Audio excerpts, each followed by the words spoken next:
All right, guys, so we're going to pick up where we left off last week, where we've got the Second Continental Congress has convened. It's 1775.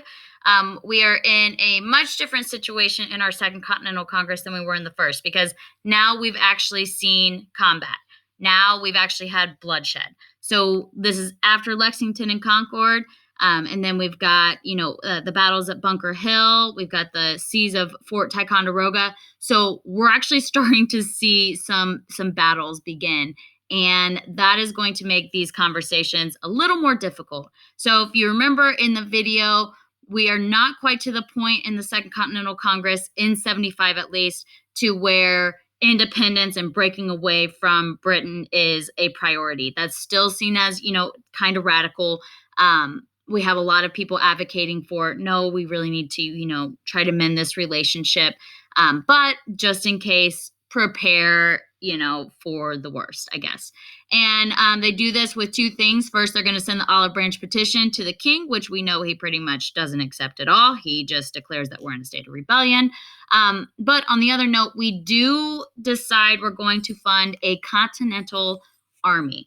And that means rather than having these local militias just kind of like meet up and fight, we're going to have something a little more organized where all 13 colonies can, send members, and we can have more of an overall plan. And we are going to put George Washington, a Virginian planner, in charge because he has a lot of military experience. And you know what? It wouldn't hurt to have a Virginian be in charge, because we know that the South isn't as gung-ho on this war as, a lot of the New England colonies at this time. So maybe if we get a well-renowned Virginian to be the head of the army, we kind of harness some support for the cause. So either way, George Washington takes command.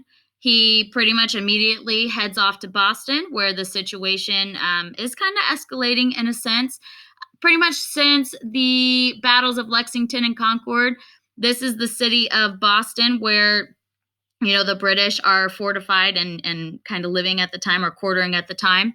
And on these outskirts, you have patriots from all kinds of colonies that are just set up and kind of ready in case something were to happen. And really just to kind of keep the British in Boston. Don't let them, out and, be able to, suppress any type of rebellion. So they've got Boston surrounded.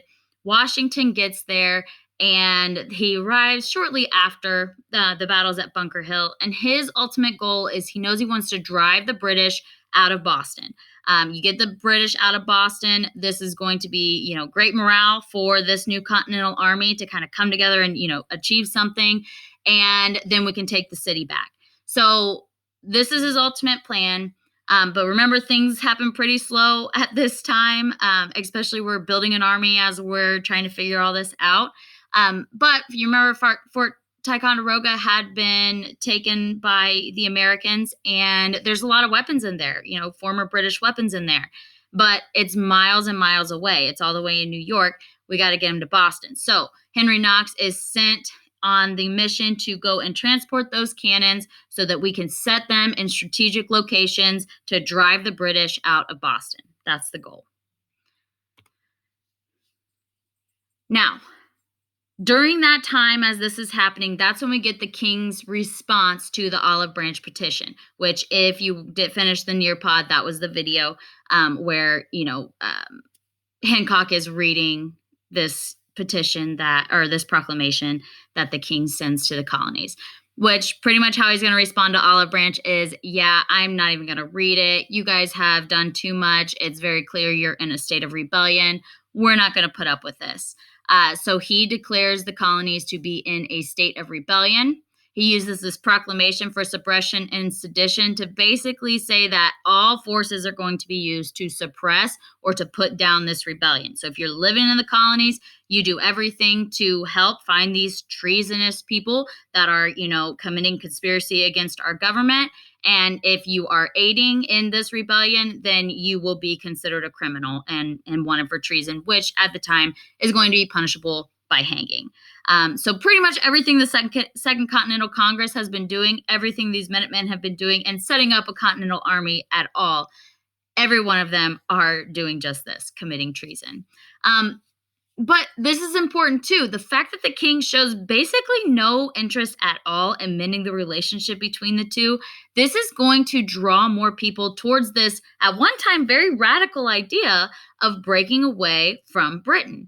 So this proclamation, again, the king keeps making moves to assert his, power, and all it really does is bring the colonies closer together, and that's going to be a big effect. Or a big consequence of that proclamation there. Then in January of 1776, so months after the king's, proclamation makes its way to the colonies, you've got an immigrant named Thomas Paine who is going to write an extremely influential pamphlet where he's making the case that the colonies have got to separate from Britain. There's no other choice. It's common sense. When we think common sense, we think, duh, that's like the only option, or that's like the only way to do it. So he is going to use these 47 pages to really speak to these colonists in a way that hadn't been done. This idea of independence has been kind of floated around before, but the way in which Thomas Paine says these things really resonates with the colonists, even the least educated of colonists, even the men living in the countryside that rarely leave their farm are going to be able to really relate to this document better than anything they would from some of the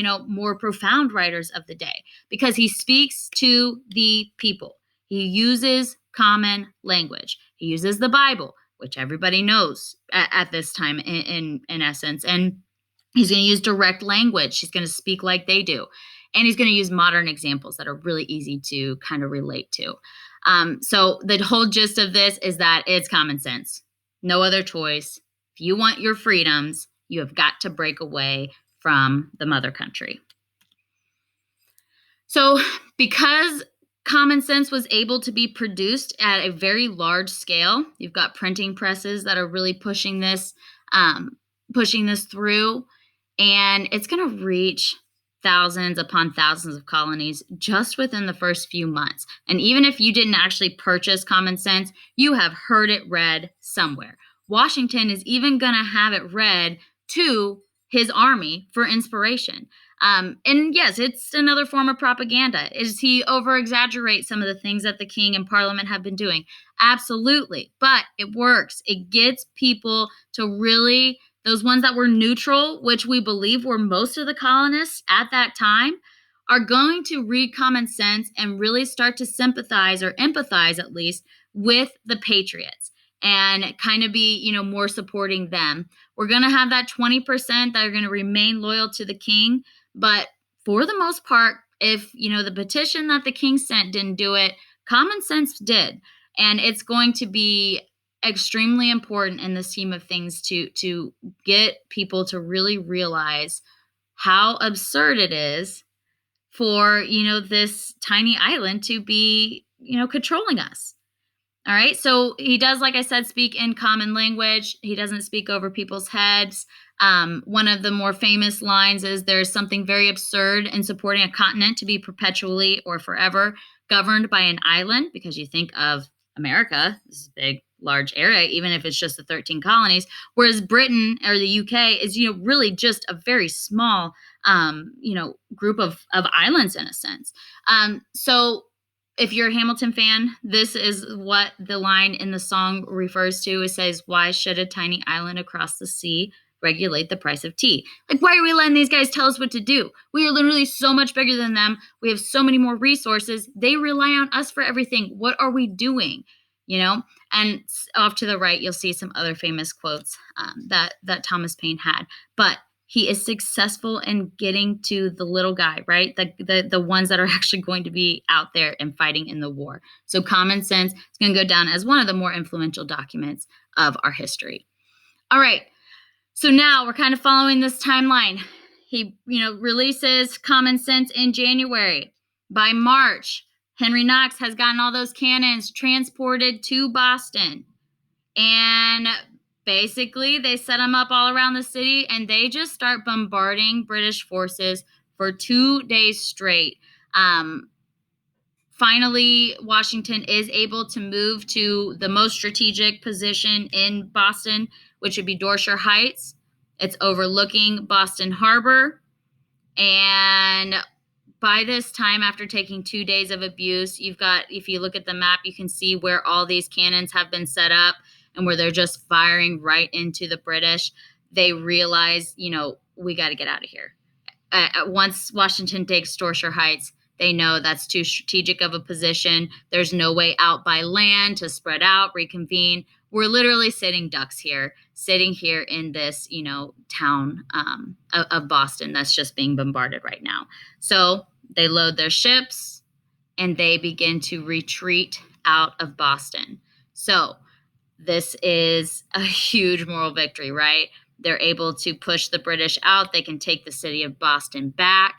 But they know this isn't the end. This is not like Britain saying, okay, you guys win, we'll leave. Washington knows how we'll be back, and it's just a matter of where. So now what? It's pretty clear by this point, there's no way to mend this relationship. There's no fixing it with Britain right now. The Second Continental Congress reconvenes in the spring of 1776. So shortly after, the siege of Boston, and we push, the British out. And they've got some big decisions to make, possibly the biggest of decisions.